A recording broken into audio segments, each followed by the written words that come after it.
God damn it. God damn it. God Hello. damn it. Oh, hello, Jeremy. Hello. Welcome to another quarantine cast. The situation has not improved. Nope. And Anything, it's gotten worse. We thought the curve was actually flattening last week. No. But that turned out to be a lie. And it's not okay. Lie is a strong word. Oh, but it's an effective one at that. An inaccurate assumption. I don't know. Don't trust your government, kids. I'm Oliver the Ricketts. I'm Brittany Spear. I'm Jeremy Kessler. We didn't introduce ourselves last time, so if you forgot our names, this is our names. And I have to stop saying. I listened to the last podcast. I really think it was not the worst episode of the show, but my worst episode.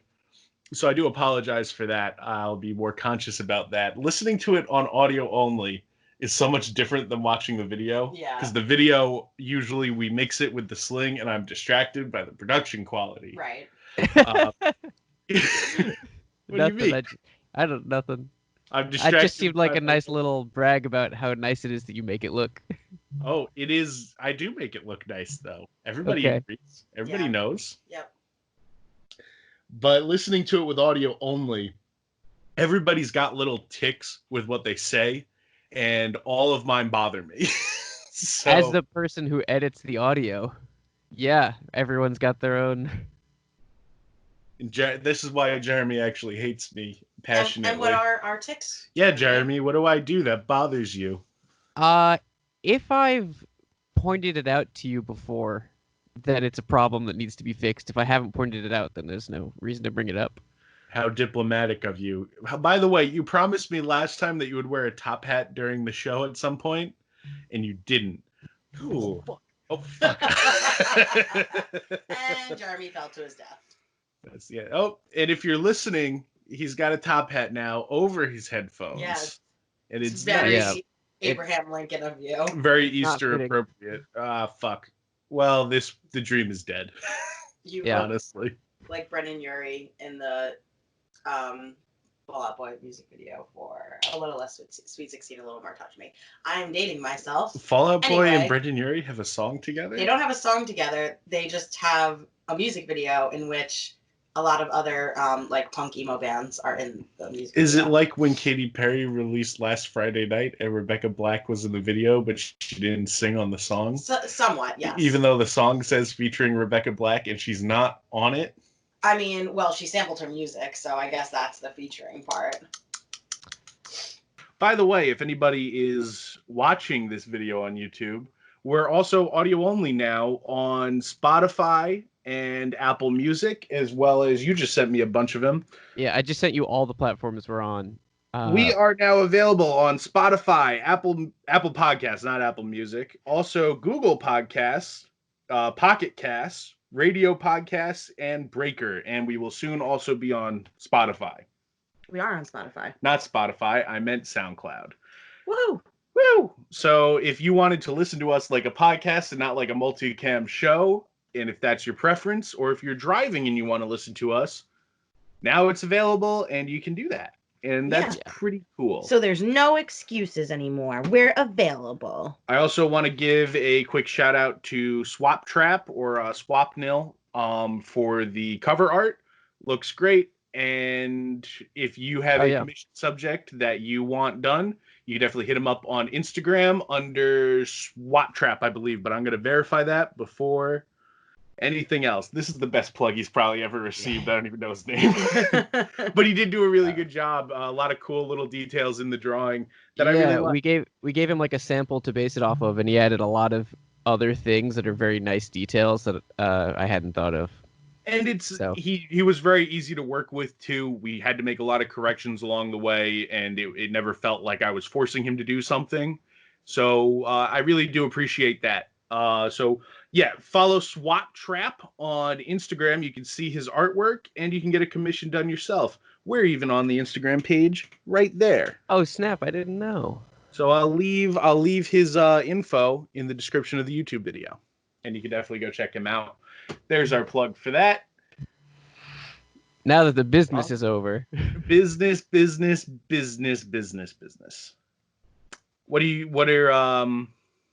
How's your Passover going, Jumbles?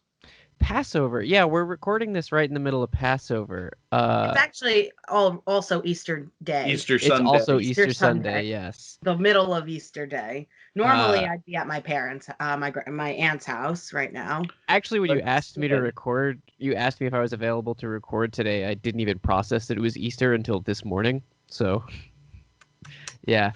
I also Passover forgot it was sucks as Easter. usual. No, I'm sorry to hear that. What's the policy with Passover? Because do the food rules still apply? Yes, right? Yeah. Oh, bummer. It's just you can't eat. You get dispensation because of No, you just can't eat bread. I mean, we skipped like the actual Seder part of it because we can't get people together, but You guys didn't do a virtual Seder? no, the family just got together over Zoom a little bit, but we didn't do an actual Seder. What is a Seder? I don't know that. Special dinner where they read scripture. Yeah, pretty much. We eat specific foods and we read a book. Boy, this will be the best podcast we've done so far. Watch out, Joe Rogan. Now we're on all of your platforms. Easter's going pretty okay so far. Oliver's got himself a beer mosa or a man mosa, whatever you prefer to call them. This is something they make at a restaurant in town that I really, really like, but I've only had once. It's beer and orange juice. Very simple combination, but I never thought to put it together myself. So it's a PBR and orange juice. The orange juice helps you feel like it's socially acceptable to be drinking. Ooh. The orange juice makes you feel like it's socially acceptable to be drinking early. Right. That's what a mimosa is, essentially. And a Bloody Mary. Yeah, Bloody Mary smell bad. Can I try it? I don't think I tried it the last time, and I don't think I'm going to like it. It's not for everybody. Jeremy would like it. I do like orange juice, and that is one of the components. Not nearly as disgusting as I thought it would be. It tastes like orange juice, but like with a little bit of carbonation. That's all. It's just like watered down orange juice. See, but I don't like carbonation. You guys always forget that.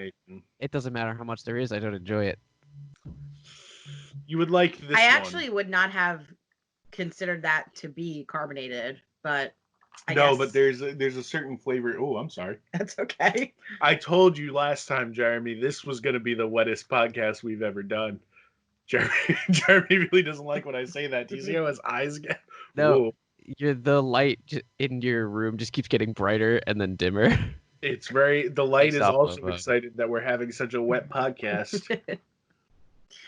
We also have some pretty cool clothing on today. I just wanted to showcase our clothes. We're not sponsored or anything like that. I just like what we're wearing. But if Lost Bros Co wants to sponsor the podcast, we talk about Disney sometimes. Yes.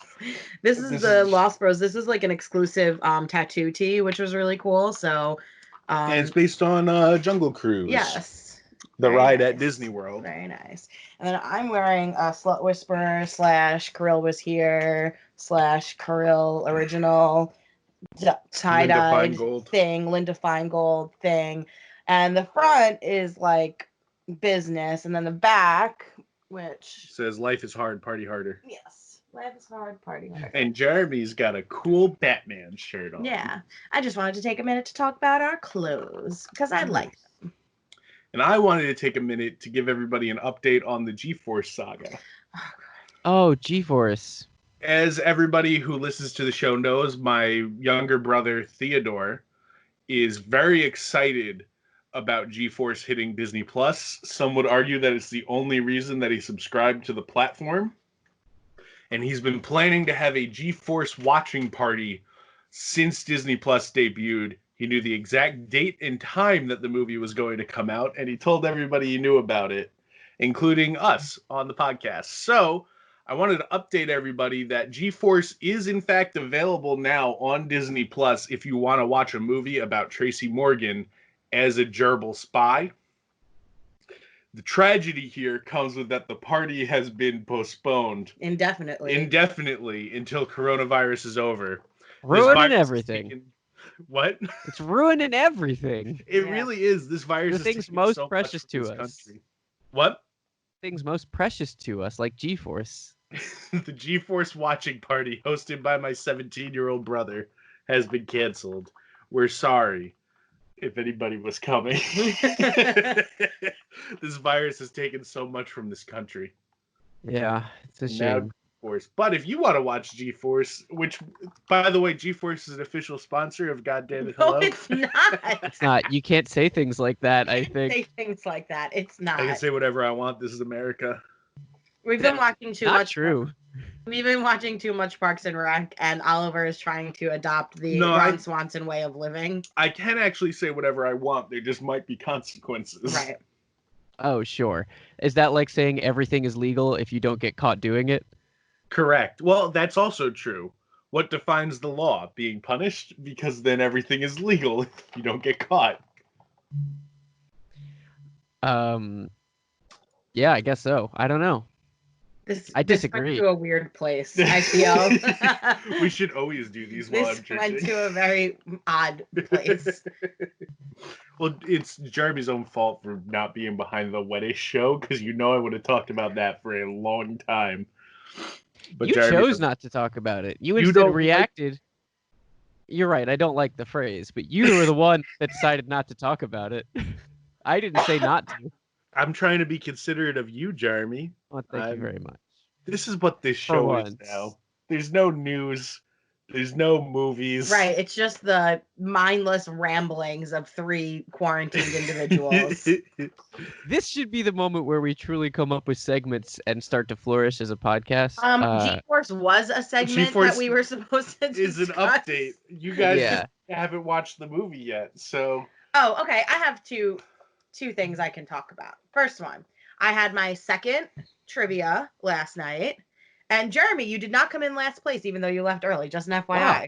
Yeah, I missed half of the rounds, and I didn't come in last. No, you did not. Another team dropped out right after you did. I thought that I was in last at that round. Oliver has your score. No, you brought it downstairs. No, you scored 54.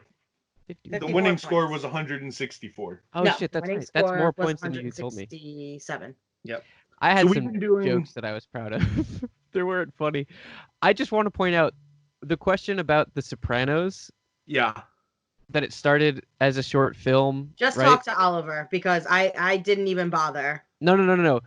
I had no fucking clue, and I wrote The Sopranos randomly, and then some joke justifying why I wrote Sopranos randomly, and turns out that was the answer. And I'm very proud of myself. And you gave me a point for the joke too. I did. I even laughed at it on air. If well, nobody knows what we're talking about. No. So yeah. But we've been doing weekly trivia parties for every week during quarantine, just a way to get all of our friends together. Yep. And keep communication going, because I'm literally losing my mind. And giving me something to do and us something to do. I take a lot of time to think. Trivia? Okay. Everybody thinks it's like, oh yeah, let's do some trivia, like totally, blah, blah, blah. It is not easy. It is not easy to come up with trivia questions that, number one, are easy enough to be answered, but hard enough to not be answered by everyone. 2, make sense. And 3, are factually accurate. And it takes a long time to like come up with all of these questions, categories, like, you know, things that are relevant enough, yet not relevant enough, and easy enough, but not too easy. I said all that already, but it's hard. And it takes a long time. I did 10 categories last night, plus a bonus category, and multiple questions in each category. So 10 questions in each category, plus bonus questions on each question. So all in all, there were probably something like 200 possible answers, you know, to the questions, and they all have to be right, and it's crazy. I think you did a really good job. I am very sorry I couldn't say the whole thing. Yeah. That's okay. You'll be there next week. No, that's okay. Yeah. We're doing just so you know, we're doing Saturday 7:30 again next week, I believe. Okay. Unless we get an overwhelming amount of people saying that doesn't work. But I think Saturday is better for a lot of people, because Sunday night is still, if you have to work on Monday or go to school, which you know, I there do are still too. people that do. Yeah. So it's, you know, although we're in quarantine, it's not that, you know, all of our responsibilities fall by the wayside. So yeah, Saturday. But yeah, we had a lot of participants last night, which was great. We had a lot of questions, but the question that Oliver was referring to was a little piece of trivia fact. What was Sopranos.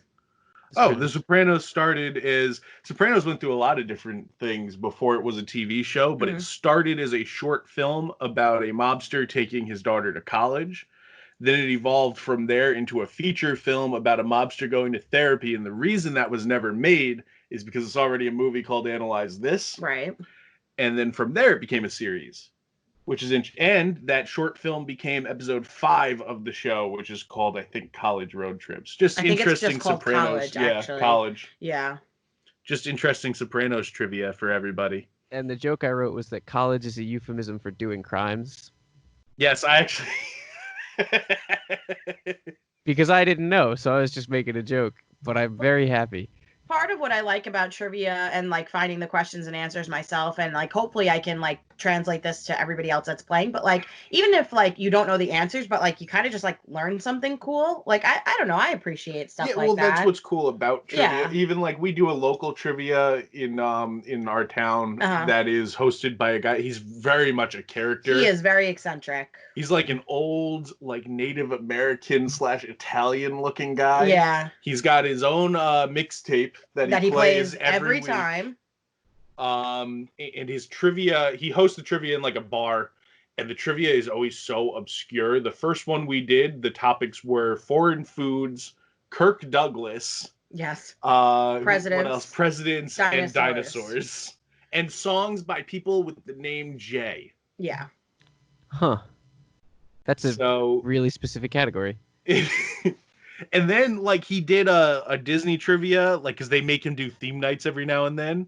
And he was so salty about having to do only Disney questions. Yeah. And guess what? Guess who won the Disney trivia night? Obviously, you guys. These guys right here are obsessed with Disney. Yes, we are. Oliver's wearing a Disney shirt right now. I am. Yeah, we love Disney. And one of the interesting trivia things that I found out last night, because honestly, like, I feel like it is impossible to know all the things that you can know about Disney because there is just so much at this point, especially like about what went into making the parks and all that stuff. So last night I found out that in Disneyland, the last, because this was a trivia question that I put in, the last ride that Walt Disney himself oversaw was Pirates of the Caribbean. And I found out some other fun stuff about Pirates of the Caribbean, that it was not originally intended to be a ride. It was intended to be a wax museum. That's interesting. Right. Ooh. Yeah, exactly. It was intended to be a wax museum. And Walt himself wanted to have dinner theater with Pirates of the Caribbean at one point in time. That would be very cool. Yeah, so he wanted it to be like an interactive like show about like, you know, swashbuckling pirates, and you know, you would sit there and eat your dinner at Blue Bayou, which is connected to it, and you would watch the Pirates of the Caribbean show that was in either the Wax Museum or whatever they would have had it at that point. And I find all that stuff to be super duper interesting. Yeah, you know, Disney does so many cool things. Yeah. Pirates of the Caribbean, though, always interests me because the future of the ride is very interesting to me. Right. Obviously, it is the only movie adaptation of a ride thus far that has been successful. Right. And now the movie is more popular than the ride. More people know the movie. You know what I mean? I suppose so. And Johnny Depp is such a big part of the franchise that he's been incorporated into the ride. Right. So, Captain Jack Sparrow, Barbossa, and Davy Jones were not a part of the. Ian McShane's Blackbeard was in there for a while. But Blackbeard, I think, was in the original. But it wasn't Ian McShane. No, but you're not listening to what I'm saying though. So, a part of the original Pirates of the Caribbean ride and story, there was no Jack Sparrow, there was no Davy Jones, there was no Barbossa. But because of the movies, now they've all been incorporated into the rides. So that's what I was getting at. But I believe Blackbeard was in the original because he's a famous, pirate. But like over the years, the ride has changed so many times and added stuff from the movies. But now they're talking about not doing Pirates of the Caribbean 6, which is totally fine. We don't need any more. But rebooting? But they're going to reboot it, and Johnny Depp's not going to be in it because the question is, does he hit Amber Heard or does Amber Heard hit him? It's looking like Amber Heard hits him. It seems like Disney doesn't want to get involved with any of it. If you hit your spouse, Disney's not interested. Except for Mel Gibson. They're cool with Mel. But that was another Disney trivia question we had last night, is what soundtrack? Here, Jeremy, you missed this one. What Disney soundtrack was Mel Gibson featured on? I don't know, and instead of sitting here and trying to figure it out and having terrible air on this podcast, I'm just gonna say I don't know. It was Pocahontas, because he voices John Smith from Pocahontas. Okay. Yes, some interesting trivia. But my question is that if Johnny Depp gets replaced in the movies, even though now there's a rumor that he might not, and he might also be in the reboot playing the same character, which doesn't make any fucking sense. Does that mean that Johnny Depp gets removed from the ride? I don't think so. Because I mean, unless we find out that he's like a super scumbag. I don't think it's going to happen, because I mean, just from a sheer like dollars and cents value, like people know that they can't remove him from the movies. So you know what I'm saying? Unless they make a movie that's more successful than those, but how could you even do that? I doubt. I highly doubt. Because I feel like Pirates of the Caribbean is also such like an early 2000s thing to have gotten popular. Right, because in the early 2000s was that time of all these like really like, not mythical, because I know that pirates aren't mythical, but the Pirates of the Caribbean story is mythical, supernatural. Like I feel like the early 2000s was very big on supernatural, where you had pirates that were like, you know, fighting ghosts and shit like that. You had vampires and werewolves and zombies and oh my, like that was the big early 2000s to mid to late 2000s kind of thing. So I feel like now it's not really our climate anymore to be into stuff like that. Like I couldn't even imagine another Pirates of the Caribbean coming out and being anywhere near as successful as that first one Even think about the progression of like what we have in terms of like animated films. Like I just keep thinking about that Pixar movie Soul that's coming out. Like no longer are we talking about like toys or cars or what else? Like, you know.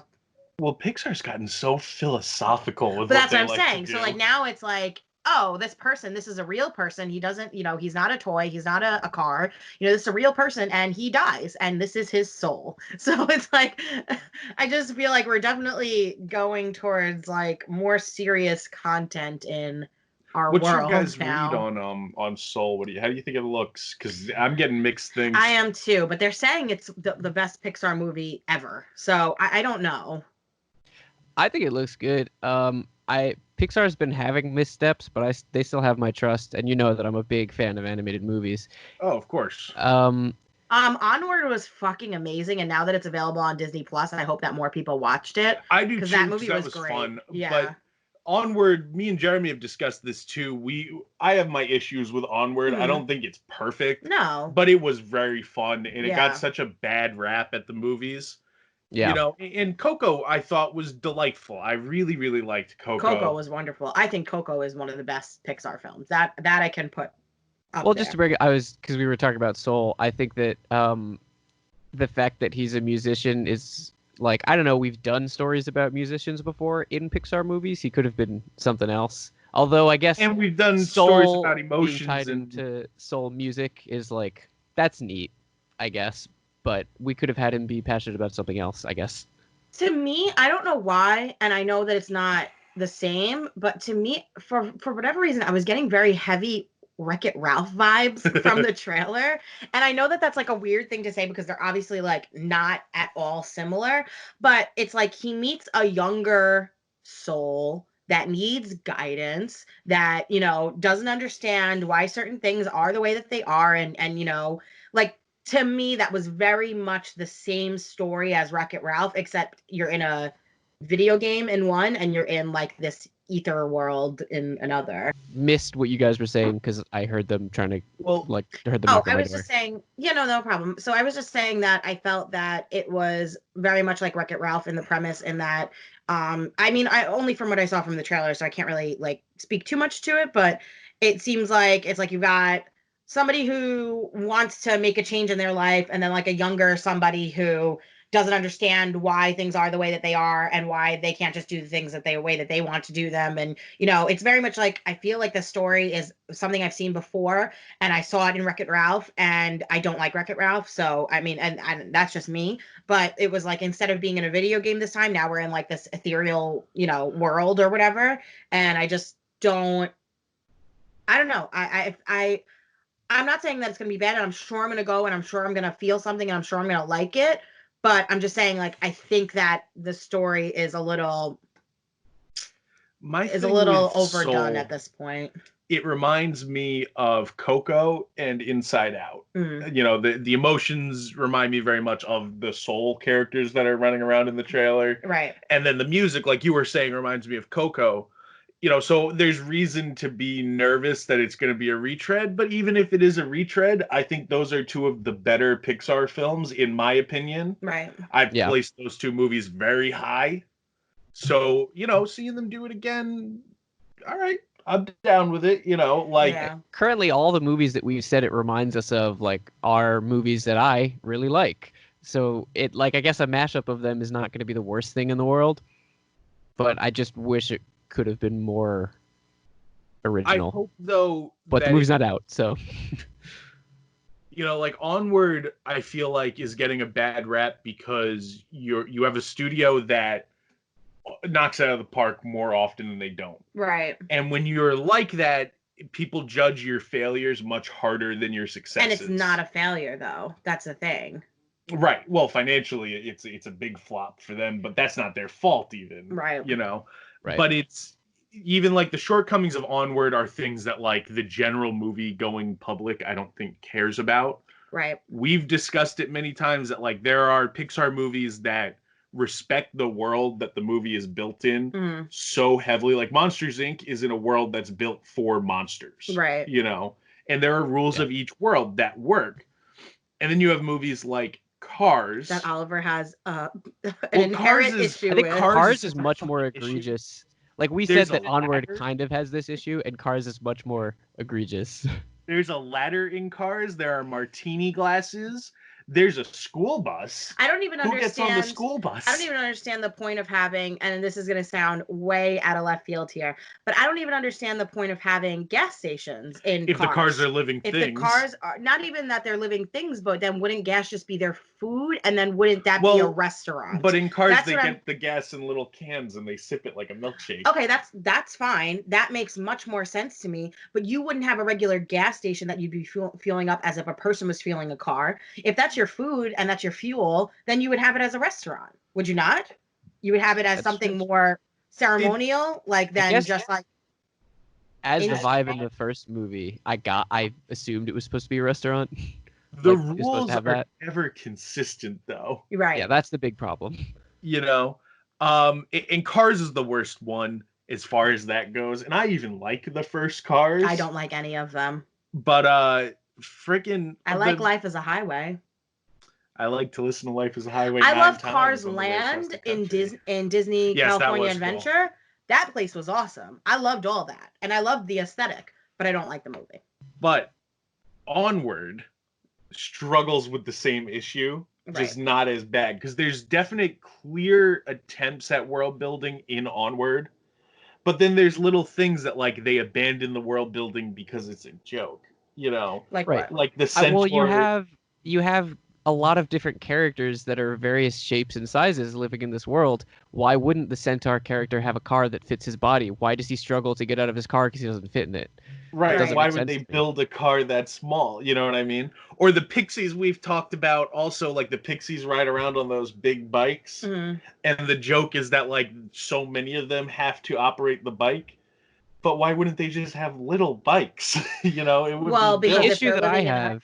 If they're living in a big world, they would need a regular sized bike because if they had little bikes, then they would be destroyed. Right. Well, that's the thing. Why? You know what movie does respect that really heavily and does really world build in that way was Zootopia, which you have not seen. But Zootopia kills it in that department because they built an entire world that respects the rules of each animal. Yes. Well, that's the thing. You say that they're little things living in a big world. Why are they living in a big world and not a world that accommodates them? Right. I have a bigger issue with the fact that they have to stand on top of each other to open the door at that gas station. Why isn't there an entrance for people that small? Seems... Well, why aren't there smaller entrances for people here who are small? Well, because it's not as drastic. A like, little person, they're just inches high. Little people still exist in our world, and even aside from little people, children exist in our world. What about like Also, the guy working at the gas station is too big to fit in the door for the place that he works at. If I remember correctly, children also are, by societal norms, are accompanied by caretakers that can do things that they can't do for them. Understandable, but why don't you have a child-sized door for your house if your kid wants to come in and out of your house? I don't want my kid leaving the house whenever he wants. True. I can understand that. Imagine, because it's not like cultural minorities. It's that about 20% of the world is split up among each species. You know, so if there's an equal amount of all these things living there, they should either have their own stuff that like fits them, which we don't know that they do, or everything should fit everybody. And that is the problem with Onward. And again, like they've done it right before, because Monsters Inc. nails it. They have like the doors that open up in 2 different sizes when Mike and Sully are walking out of their apartment. Yeah. And they have like the coffee cups at their workplace are like drastically different in size. I just like they've got it right before. Zootopia does it too. And you know what other movie does it, strangely enough? That fucking Detective Pikachu movie. They did it in that movie too. Can we talk for a second about Detective Pikachu when we're done with this? Because I've never brought up the ending to you guys. Oh, fine. Yeah. Anyway, so you know, I can agree with you. The only thing that I can think of is I definitely think that this movie didn't, in my opinion, I feel that this movie didn't think that it was going to be good for everyone.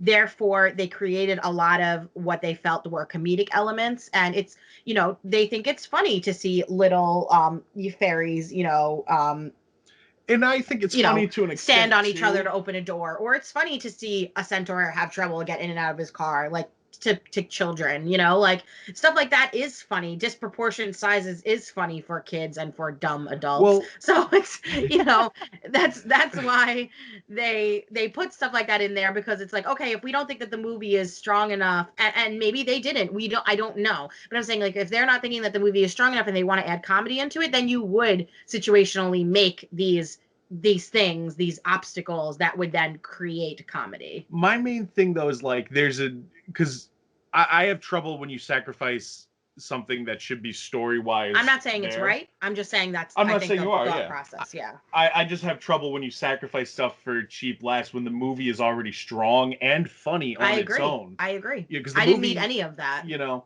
where it does succeed with this type of humor is when the centaur goes to the main character's house, and the house is not built for him. Because that makes sense. It's built for the people that live in it. Right. So him like bumbling around and hitting stuff in the house, first of all, tells us a lot about his character and why the kids don't respect him. Right. And B, it's a funny sight gag that actually works in the logic of the world. I always have a problem with movies when they show you, hey, we can do what you want us to do. We're just not going to do it all the time. Right. You know, that's always been an issue for me. I'll stand by. It's really not that like bad in the movie. No, it's not. I'd actually put Onward in my upper tier of Pixar movies. Yeah, I think agree.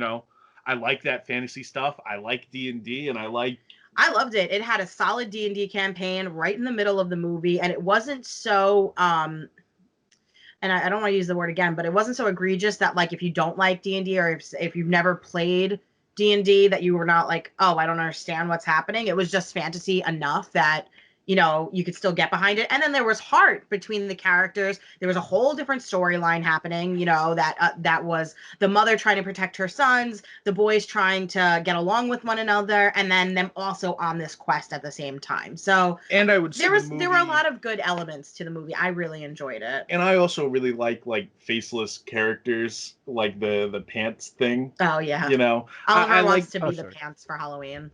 You know, and I think it's cool too that, like, we talk about this all the time, that animation doesn't always follow the rules that animation should. It should be used as a storytelling aspect that you can't do in real life. And you should be able to do things with cartoons that you can't do. Like, which is why I liked the Good Dinosaur trailers when they first were coming out before they changed course on that movie. The dinosaur was like stretching and, you know, and his legs were running to catch up with it. You know, I like when you play with animation like that. And I think the Pants character is an example of playing with the technology that you have to use it as a medium and not a genre, because animation is not a genre. It's a medium to make films in. Right. And it's limited only by your imagination. Right. You know, you can draw whatever the hell you want. I guess your artistic talent. That's an interesting segue. Yeah. Into yesterday, the Neon Museum in Las Vegas. I don't know if you have any idea what I'm talking about. I don't know what that is. Okay. No. So there's a neon museum. So Las Vegas is infamous for having giant neon signs. Like throughout history, starting from like the early 1900s, they had these giant neon signs. A lot of them were made by hand because neon has to be like made that way. There's like a really like stringent process to make neon.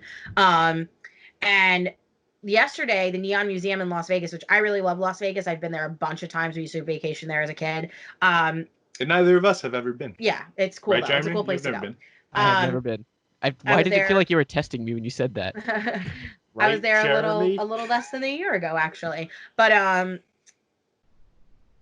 anyway, so the Neon Museum yesterday did a live walkthrough tour of their museum, which a lot of places are doing now to kind of like supplement for quarantine. And I can actually send you guys the link afterwards too, because it was really, really a virtual cool. walkthrough. Yeah, a virtual walkthrough. But a live, you know, they did it live when they were doing it. I watched it after.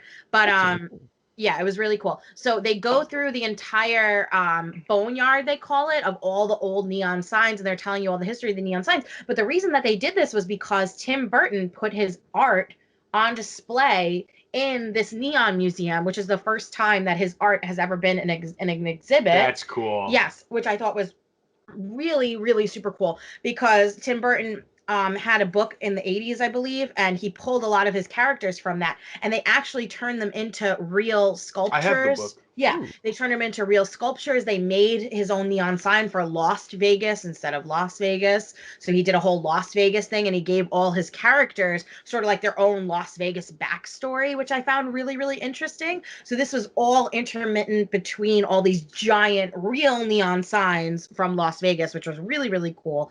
But talking about the limits of your imagination, the guide in the walkthrough, he actually talks about the fact that these characters could never exist in the physical world because their legs are too skinny and their tops are too heavy and their arms are too small and all these crazy things. Because if you know Tim Burton, you know that that's kind of like his style, his aesthetic. Right.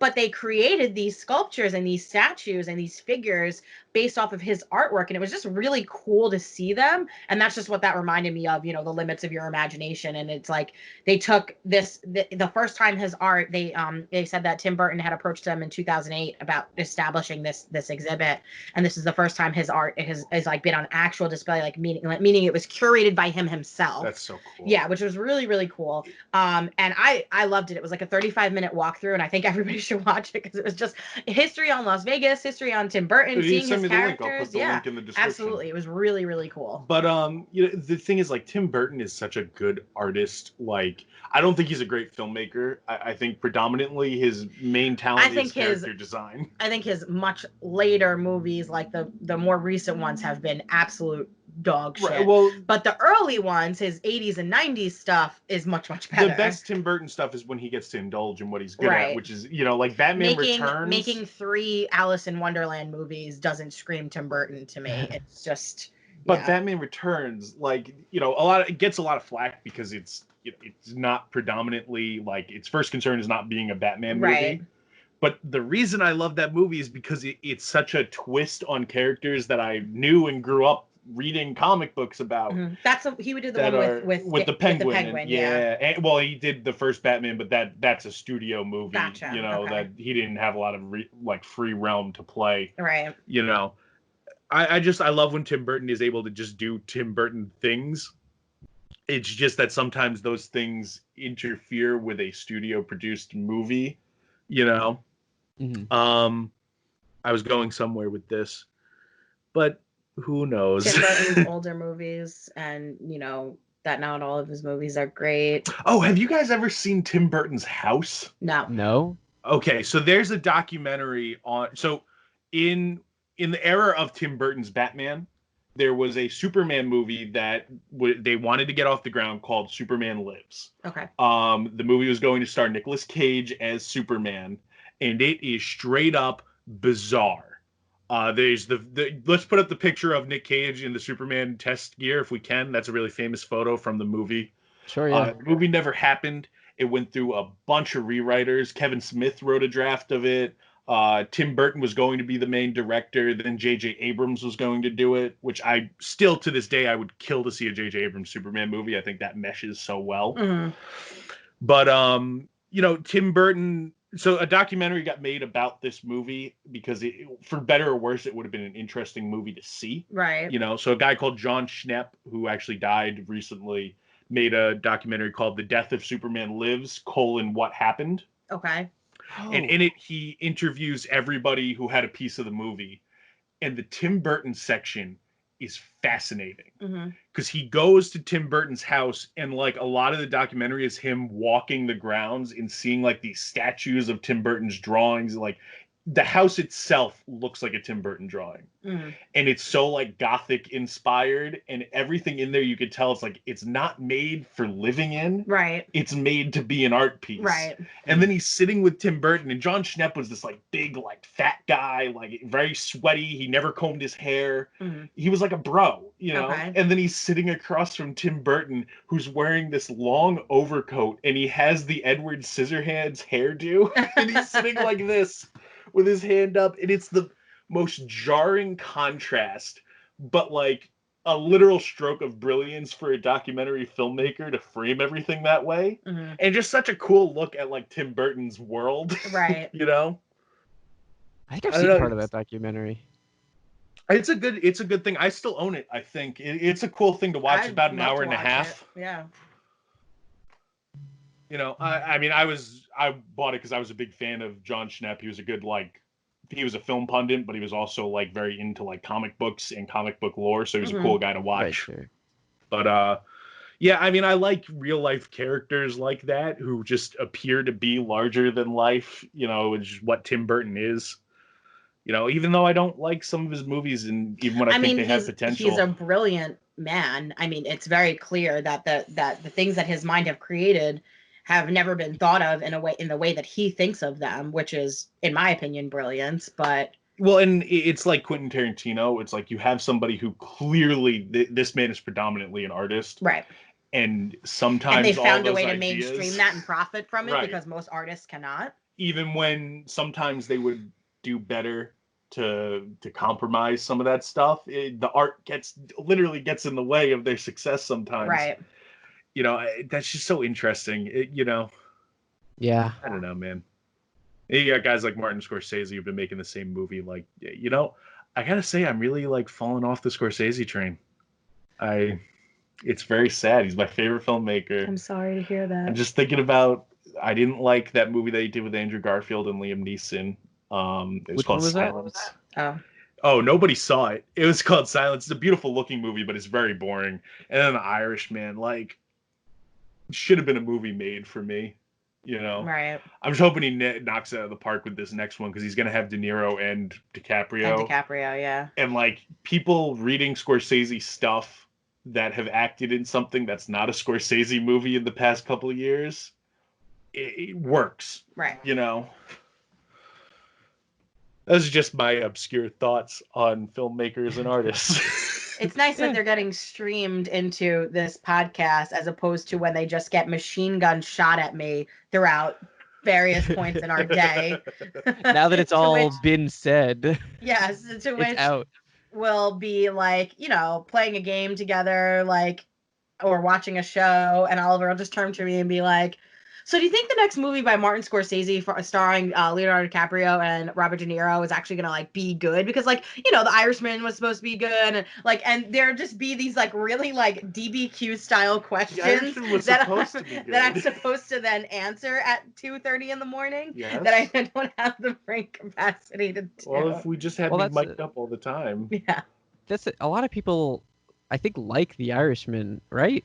And yeah, I mean, it was a very wonder if that's a successful case movie. of like, I mean, I we wonder were if at that's the a bar. case of just like star power, you know, if like how I think writers that's work what it under, is. how famous writers like Stephen King will work under an alias sometimes to see if their work has merit other than their name. And it's like, I don't know, you can't really do the same thing as an actor. So Well, maybe as a director though, you could do it. So we were at Possibly. the bar doing trivia on one of the not the trivia same nights. way, just to comment on exactly what Oliver said. I don't think you can the same way because as a writer, you probably work by yourself and with like one other True. person. A director has to work with a lot of people. Yeah, It'd be there would be difficult to hide fuck-ups. your identity. You'd have to do like a sitcom dating episode where you're the earpiece in the fake director's head. Right, yeah. You know, it's and just really quick before we move off the topic, I feel like when The Irishman was coming out, you were getting all these like really exciting news stories like, oh, I'm gonna work Al Pacino for the first time. Joe Pesci's coming out of retirement. Robert De Niro is gonna work with me for the first time in 2 decades. And when you're hearing that before the movie comes out, it sounds like it's because it's this big passion project. It was hyped. That's because you want the people not to recognize that they like it for the people that are in it and not for the movie itself. You know? Right, that's what I'm saying, because I wonder if the same movie was made by anybody else, it would have been liked as much. Which is the Interstellar argument. When that Interstellar trailer came out for the first time and people were crying, you know? Yeah. I love Interstellar. I'm not saying. I think Interstellar is a great movie. But if that movie trailer didn't say Christopher Nolan at the beginning, I don't think it would have gotten the same reaction. Not the movie, but the trailer itself. If it came out and it said, like, Brett Ratner, the mind behind X-Men 3, right, you wouldn't have had people crying over it, and you could have done the same exact thing. Right. You know? No, I just wanted to add like an anecdote. We were at the bar one night, pre-quarantine, and we were there for trivia, and one of the bartenders, was a girl. She was probably around my age, maybe a little bit younger. And she like deadpan said that The Irishman is her favorite movie ever. And Oliver and I were like, oh, you're being sarcastic, right? Like you're joking. And she's like, no, I'm totally serious. I'm like, first of all, to be your favorite movie ever, it just came out, number one.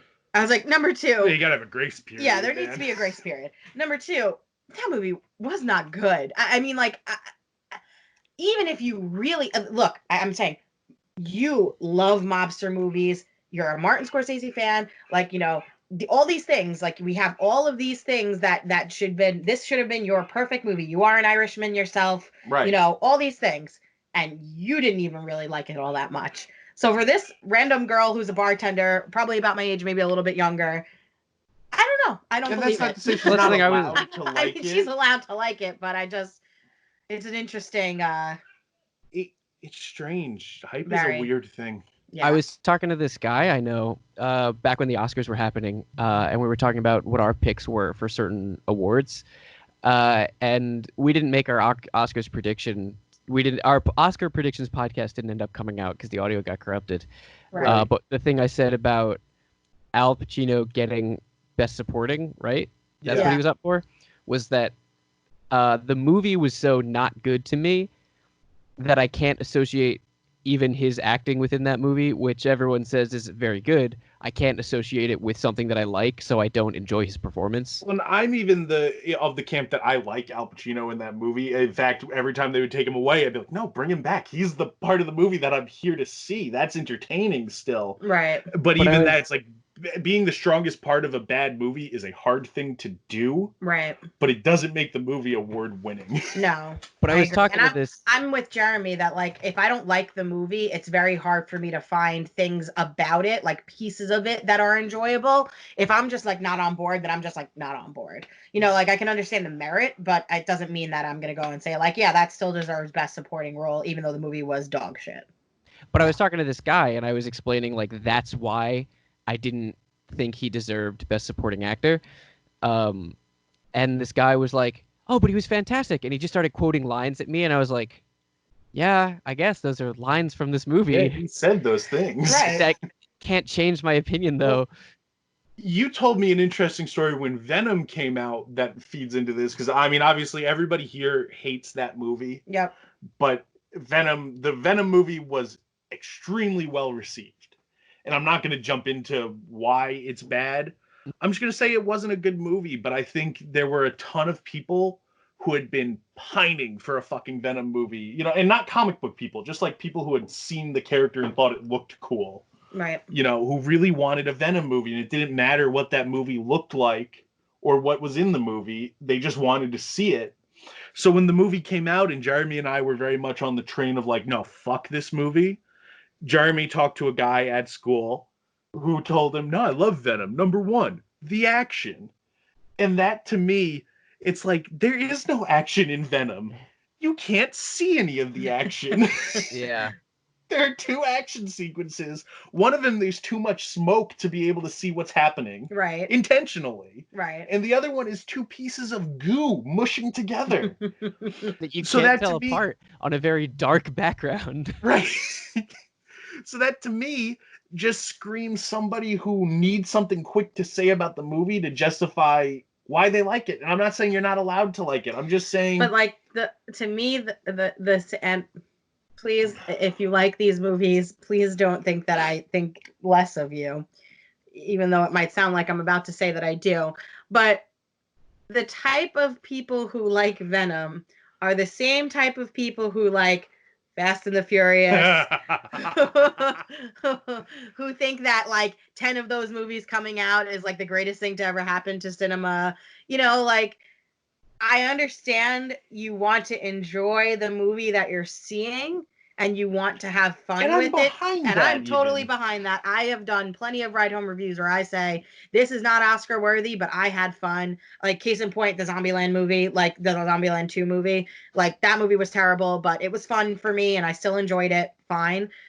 But at the same time, like, if you're going to come out and say like, oh, Venom was great because of the action, like I already like I'm not listening anymore. Like I'm already checked, I'm not listening, and B, out. if it's very valid, I think, to say the action makes a movie good. Uh-huh. But I would then the action has to be like, exceptional. Right, but for like Mission Impossible, the action makes the movie good. Oh yeah, for that James Mission Impossible Bond, 6. For like, James Bond movies, the action makes the movie good. Or I'll go harder. Like The Raid is a movie that is all about the fighting. There's no story in that movie. Right. Judge Dredd, Captain America: The Winter Soldier, even though the story is still good. Mm-hmm. The action is something that's exceptional. Right.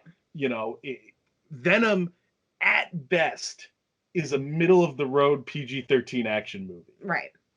It's a movie made for, like, 14-year-old boys who can't go to a rated R movie, who want to be like, yeah, man, Venom was sick. Like, yeah. Bit a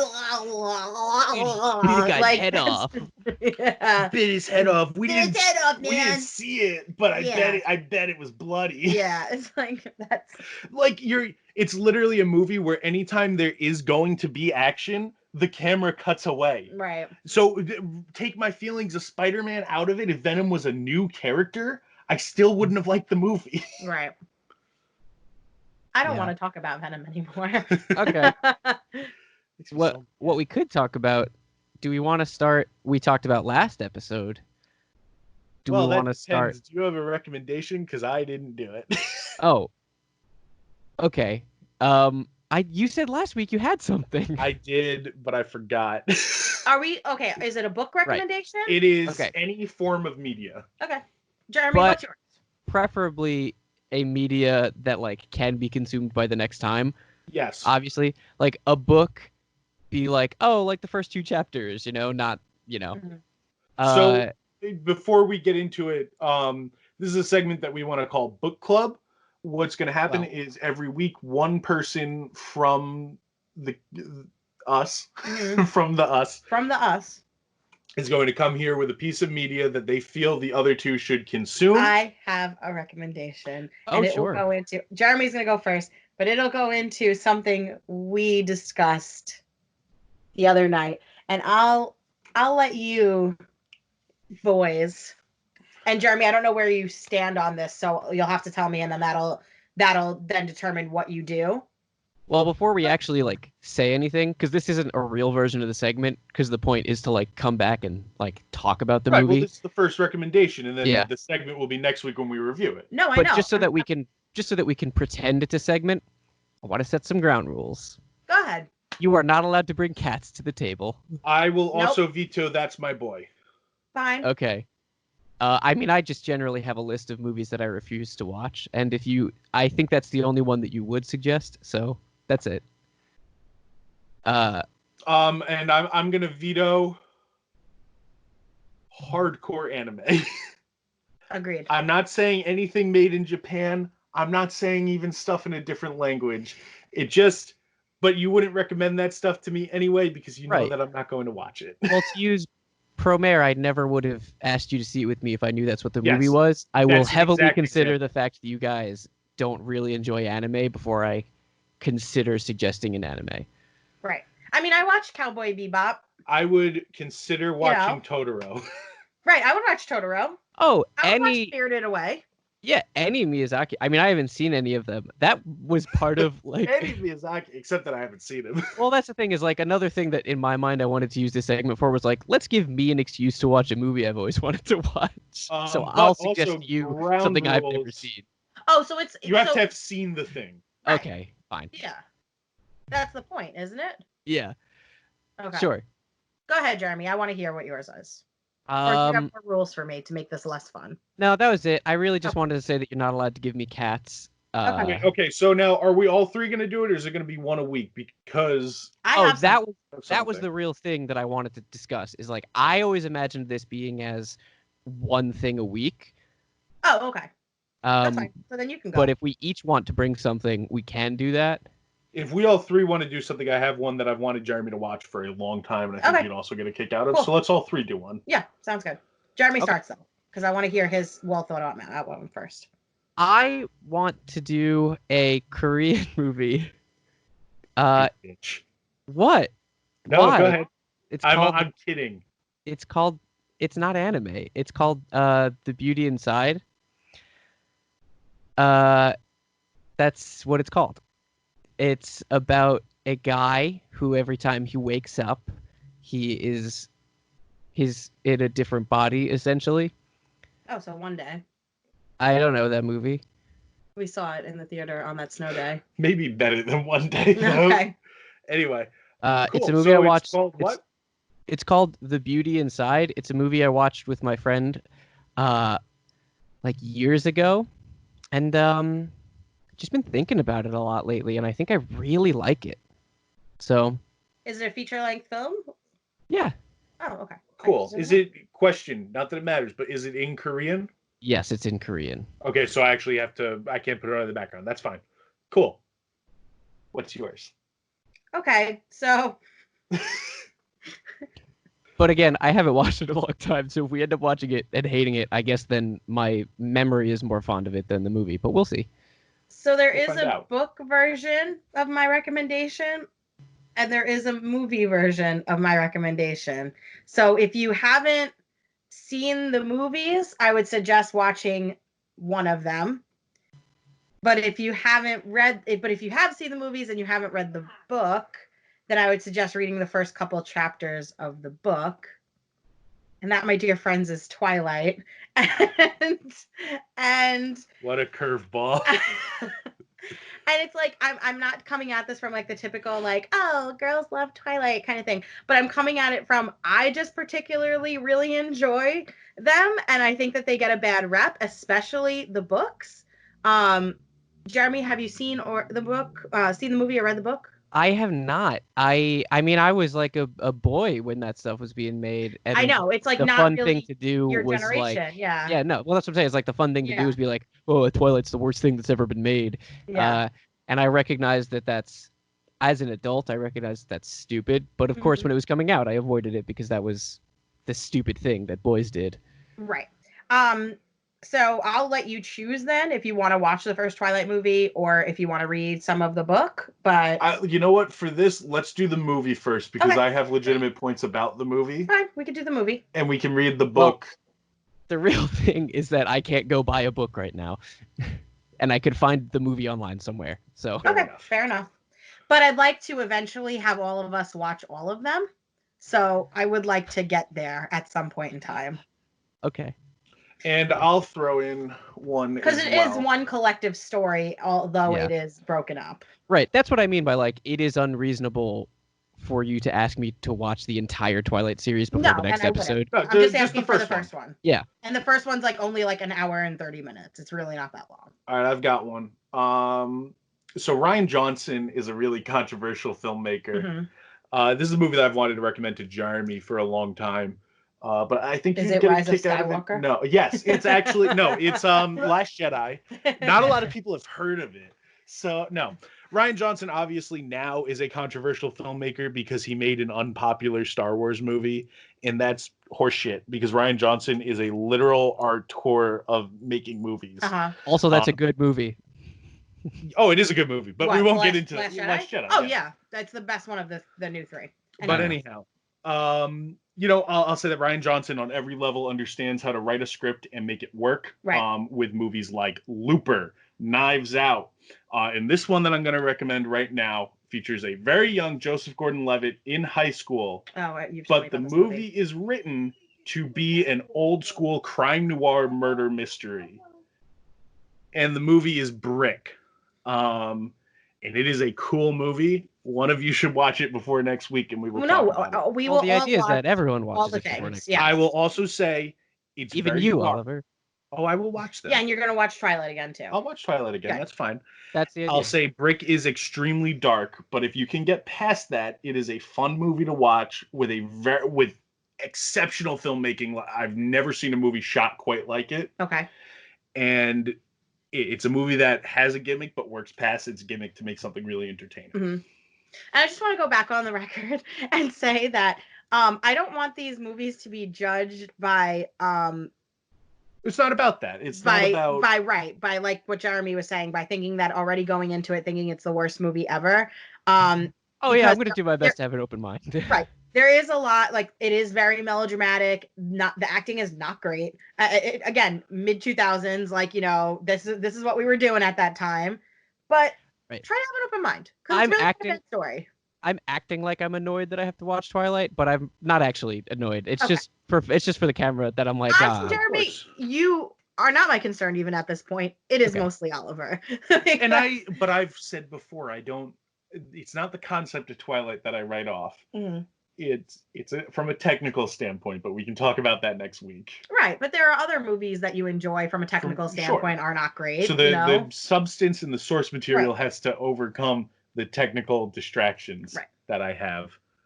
But again, this isn't about like who can get the most pretentious movie, who can pick the thing that's closest to art. The opposite of pretentious.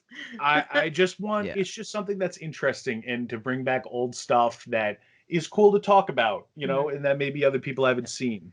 This is a movie that I really like and I want to share with my friends, And that's the same thing with Brick. And I hope I watch it again. I like it the same way. Twilight was a really big part of my life, like, because it was literally like coming out when I was like 17, 18 years old. And at that time, like, I was a young girl. I was, like falling in love for the first time and stuff like that. So it was just like, I don't know.